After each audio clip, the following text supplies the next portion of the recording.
ఒక హిందూ ద్రోహివి కాబట్టి, ఒక హిందూ ద్వేషివి కాబట్టి, నీకు హిందూ ఫోబియా ఉంది కాబట్టి, హిందూ మతం పట్ల నీకున్నటువంటి ద్వేష భావం ఎటువంటిదో నీ 5 సంవత్సరాల పరిపాలనలోనే చూసాం కదయ్యా.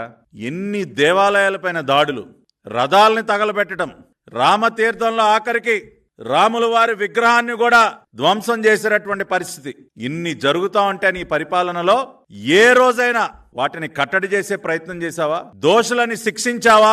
తాడేపల్లి కొంపలో కూర్చుని పైశాచిక ఆనందం పొందుతూ ఉన్నావు. అందుకనే నువ్వు హిందూ ద్రోహి, హిందూ ద్వేషి, you are anti Hindu mister Jagan Reddy. గతంలో ఎప్పుడూ లేని విధంగా ఎప్పుడు కూడా ఆంధ్ర రాష్ట్రంలో మత సామరస్యం ఉండేది.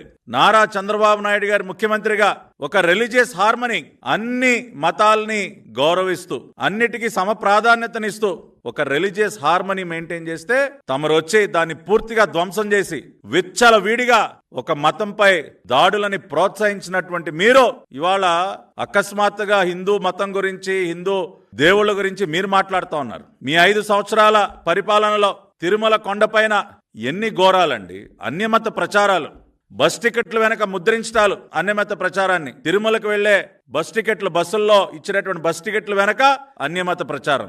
ఏమన్నా చర్యలు తీసుకున్నారా? తిరుమల కొండపైన అన్యమత ప్రచారం జరుగుతుంటే ఏమన్నా చర్యలు తీసుకున్నారా? రథాలు తగలబెట్టిన వాడిని ఒక్కడిని పట్టుకున్నారా? దేవాలయాలపైన దాడులు చేసిన వాళ్ళని శిక్షించారా? ఏం చేశారండి?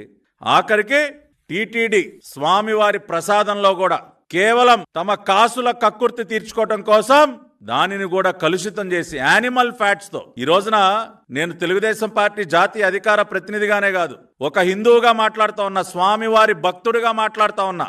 ప్రతిరోజు ఉదయాన్నే లేచి స్వామివారి ముందు నిలబడి ఆయనని ప్రార్థించేటటువంటి శ్రీ వెంకటేశ్వర స్వామి భక్తుడిగా నేను మాట్లాడుతూ ఉన్నా. ఈ విషయం తెలిసిన దగ్గర నుంచి నేను ఎంత బాధపడ్డానో ఆ భగవంతుడికే తెలుసు.